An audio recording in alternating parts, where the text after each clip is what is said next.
How are you? It's been great, hasn't it? I've been blown away by the whole thing. In fact, I'm leaving.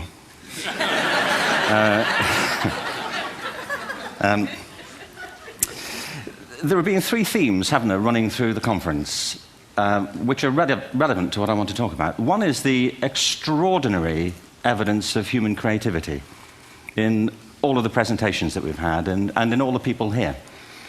Just the variety of it and the range of it. The second is that it's put us in a place where we have no idea what's going to happen in terms of the future. No idea how this may play out. I have an interest in education. Actually, what I find is everybody has an interest in education. Don't you? I find this very interesting. If you're at a dinner party and you say you work in education, actually, you're not often at dinner parties, frankly, if you work in education, you're not asked, and you're never asked back, curiously. That's I think it strikes me. But if you are, and you say to somebody, they say, what do you do? And you say, you work in education, you can see the blood run from their face. They think, oh my God, why me? It's my one night out all week. But if you ask people about their education, they pin you to the wall. Because it's one of those things that goes deep with people. Am I right? Like religion and money and other things. So I have a big interest in education, and I think we all do. We have a huge vested interest in it, partly because it's education that's meant to take us into this future that we can't grasp. If you think of it, children starting school this year will be retiring in 2065. Nobody has a clue, despite all the expertise that's been on parade for the past 4 days, what the world will look like in 5 years' time. And yet we're meant to be educating them for it. So the unpredictability, I think, is extraordinary. And the third part of this is that we've all agreed, nonetheless, on the really extraordinary capacities that children have, their capacities for innovation. I mean, Serena last night was a marvel, wasn't she? Just seeing what she could do. And she's exceptional, but I think she's not, so to speak, exceptional in the whole of childhood. What you have there is a person of extraordinary dedication who found a talent. And my contention is all kids have tremendous talents, and we squander them pretty ruthlessly. So I want to talk about education, and I want to talk about creativity. My contention is that creativity now is as important in education as literacy, and we should treat it with the same status. Thank you.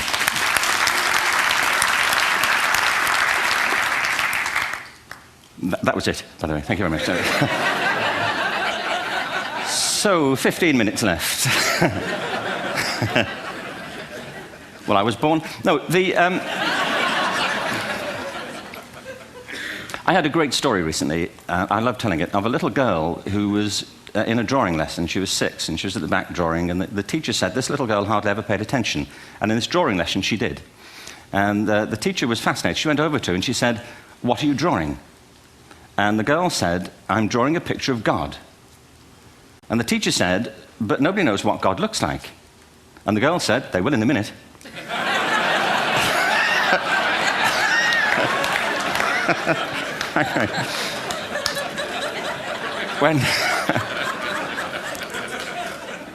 When my son was 4 in England, actually he was 4 everywhere, to be honest. I mean,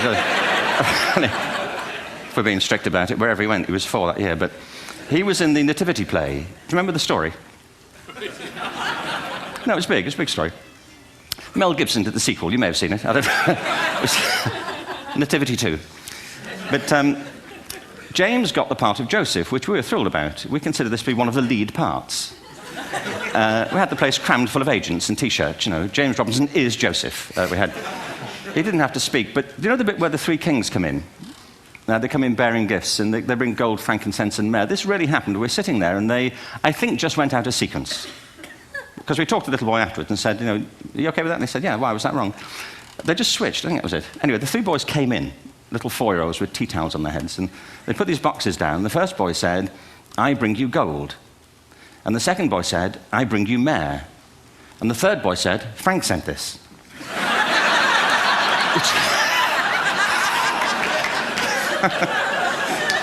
was great.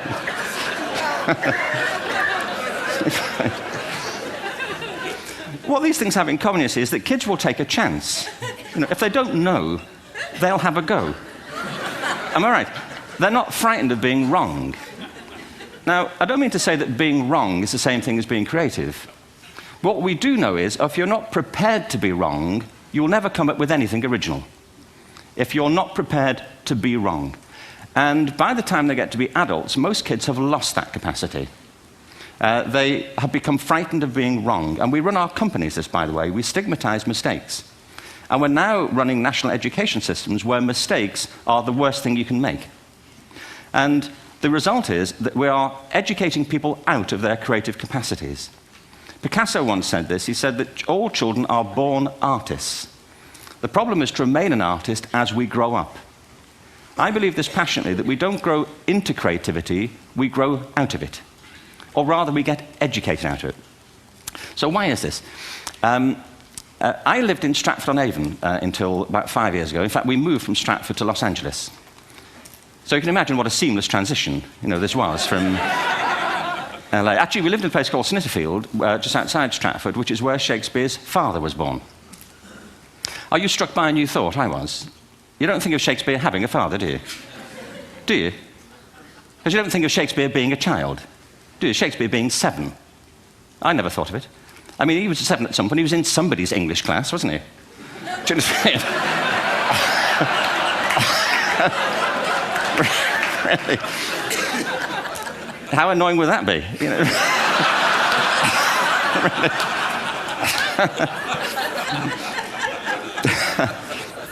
Must try harder. Being sent to bed by his dad, to Shakespeare, go to bed now, to William Shakespeare, and put the pencil down, and stop speaking like that. It's confusing everybody.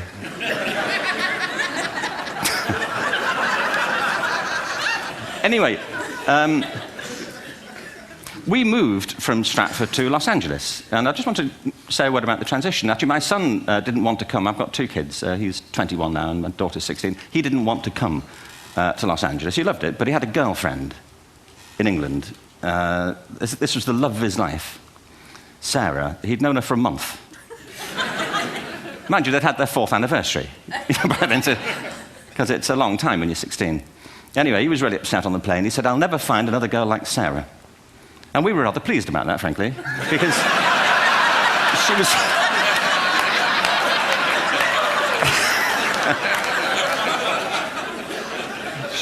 she was the main reason we were leaving the country.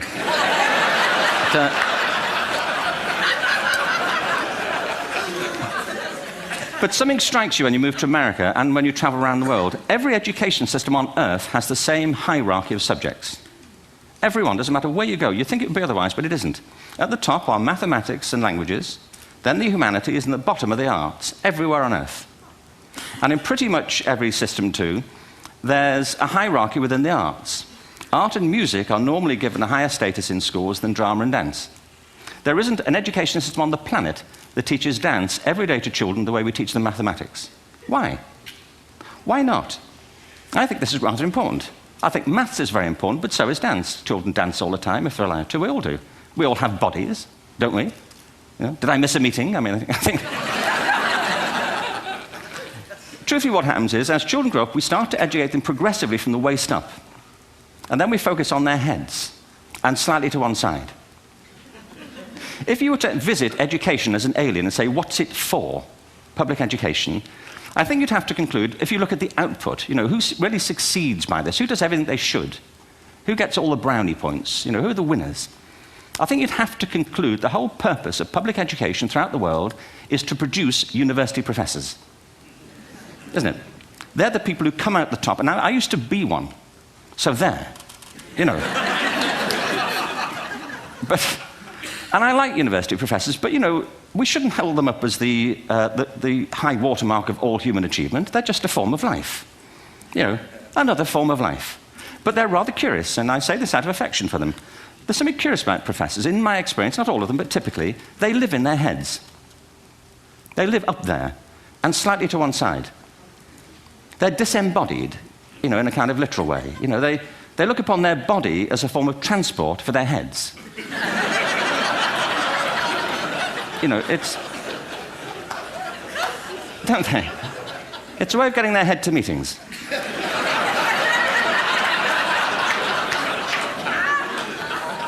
If you want real evidence of out-of-body experiences, by the way, get yourself along to a residential conference for senior academics and pop into the discotheque on the final night. And there you will see it, grown men and women writhing uncontrollably off the beat, waiting to it ends so they can go home and write a paper about it. Now, our education system is predicated on the idea of academic ability. And there's a reason. The whole system was invented around the world. There were no public systems of education really before the 19th century. They all came into being to meet the needs of industrialism. So the hierarchy is rooted on two ideas. Number one, that the most useful subjects for work are at the top. So you were probably steered benignly away from things at school when you were a kid, things you liked, on the grounds you would never get a job doing that. Is that right? Don't do music, you're not going to be a musician. Don't do art, you won't be an artist. Benign advice, now profoundly mistaken. The whole world is engulfed in a revolution. And the second is academic ability, which has really come to dominate our view of intelligence because the universities designed the system in their image. If you think of it, the whole system of public education around the world is a protracted process of university entrance. And the consequence is that many highly talented, brilliant, creative people think they're not, because the thing they were good at school wasn't valued or was actually stigmatized. And I think we can't afford to go on that way. In the next 30 years, according to UNESCO, more people worldwide will be graduating through education than since the beginning of history. More people. And it's the combination of all the things we've talked about, technology and its transformational effect on work, and demography and the huge explosion in population. Suddenly, degrees aren't worth anything. Isn't that true? When I was a student, if you had a degree, you had a job. If you didn't have a job, it's because you didn't want one. And I didn't want one, frankly. So, but now, kids with degrees are often heading home to carry on playing video games because you need an MA, where the previous job required a BA, and now you need a PhD for the other. It's a process of academic inflation, and it indicates the whole structure of education is shifting beneath our feet. We need to radically rethink our view of intelligence. We know three things about intelligence. One, it's diverse. We think about the world in all the ways that we experience it. We think visually, we think in sound, we think kinesthetically, we think in abstract terms, we think in movement. Secondly, intelligence is dynamic. If you look at the interactions of a human brain, as we heard yesterday from a number of presentations, intelligence is wonderfully interactive. The brain isn't divided into compartments. In fact, creativity, which I define as the process of having original ideas that have value, more often than not, comes about through the interaction of different disciplinary ways of seeing things. The brain is intentionally... By the way, there's a shaft of nerves that joins the two halves of the brain called the corpus callosum. It's thicker in women. Following on from Helen yesterday, I think this is probably why women are better at multitasking. Because you are. Aren't you? There's a raft of research, but I know it from my personal life. If my wife is cooking a meal at home, which is not often, thankfully, but, if she's doing... she's good at some things. But if she's cooking, she's dealing with people on the phone, she's talking to the kids, she's painting the ceiling, she's doing open heart surgery over here. If I'm cooking, the door is shut, the kids are out, the phone's on the hook. If she comes in, I get annoyed.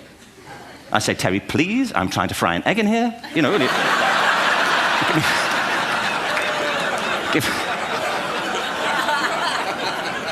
Give me a break. Actually, do you know that old philosophical thing? If a tree falls in a forest and nobody hears it, did it happen? Remember that old chestnut? I saw a great T-shirt recently which said, if a man speaks his mind in a forest and no woman hears him, is he still wrong?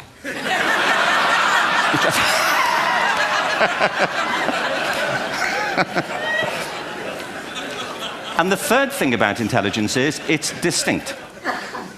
I'm doing a new book at the moment called Epiphany, which is based on a series of interviews with people about how they discovered their talent. I'm fascinated by how people got to be there. It's really prompted by a conversation I had with a wonderful woman who most people have never heard of. She's called Gillian Lynn. Have you heard of her? Some have. She's a choreographer, and everybody knows her work. She did Cats. and Phantom of the Opera. She's wonderful. I used to be on the board of the Royal Ballet in England, as you can see. And anyway, Jill and I had lunch one day. I said, how'd you get to be a dancer? And she said it was interesting. When she was at school, she was really hopeless. And the school in the 30s wrote to her parents and said, we think Gillian has a learning disorder. She couldn't concentrate, she was fidgeting. I think now they'd say she had ADHD. Wouldn't you? But this was the 1930s, and ADHD hadn't been invented, at this point, so it wasn't an available condition. People weren't aware they could have that. Anyway, she went to see this specialist. So this oak-panelled room, and she was there with her mother, and she was led and sat on this chair at the end, and she sat on her hands for 20 minutes while this man talked to her mother about all the problems Gillian was having at school. And at the end of it, because she was disturbing people, their homework was always late and so on, little kid of 8, in the end, the doctor went and sat next to Gillian and said, Gillian, I've listened to all these things that your mother's told me. I need to speak to her privately. So he said, wait here, we'll be back. We won't be very long. And they went and left her. But as they went out the room, he turned on the radio that was sitting on his desk. And when they got out the room, he said to her mother, just stand and watch her. And the minute they left the room, she said she was on her feet, moving to the music. And they watched for a few minutes, and he turned to her mother, and he said, Mrs. Lynn, Gillian isn't sick, she's a dancer. Take her to a dance school. I said, what happened? He said, she did. I can't tell you how wonderful it was. We walked in this room, and it was full of people like me. People who couldn't sit still. People who had to move to think. Who had to move to think. They did ballet, they did tap, they did jazz, they did modern, they did contemporary. She was eventually auditioned for the Royal Ballet School. She became a soloist. She had a wonderful career at the Royal Ballet. She eventually graduated from the Royal Ballet School, found her own company, the Gillian Dance Company, met Andrew Lloyd Webber. She's been responsible for some of the most successful musical theatre productions in history. She's given pleasure to millions, and she's a multi-millionaire. Somebody else might have put her on medication and told her to calm down. Now, I think...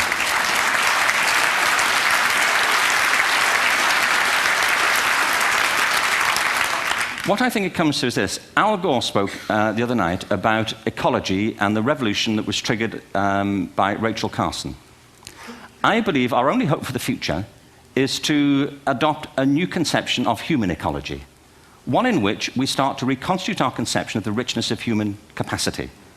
Our education system has mined our minds in the way that we've strip-mined the earth for a particular commodity, and for the future, it won't serve us. We have to rethink the fundamental principles on which we're educating our children. There was a wonderful quote by Jonas Salk, who said, if all the insects were to disappear from the earth, within 50 years, all life on earth would end. If all human beings disappeared from the earth, within 50 years, all forms of life would flourish. And he's right. What TED celebrates is the gift of the human imagination. We have to be careful now that we use this gift wisely and that we avert some of the scenarios that we've talked about. And the only way we'll do it is by seeing our creative capacities for the richness they are and seeing our children for the hope that they are. And our task is to educate their whole being so they can face this future. By the way, we may not see this future, but they will. And our job is to help them make something of it. Thank you very much. Bravo.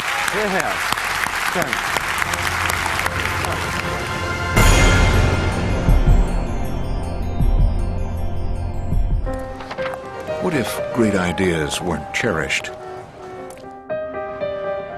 What if they carried no importance? Or held no value?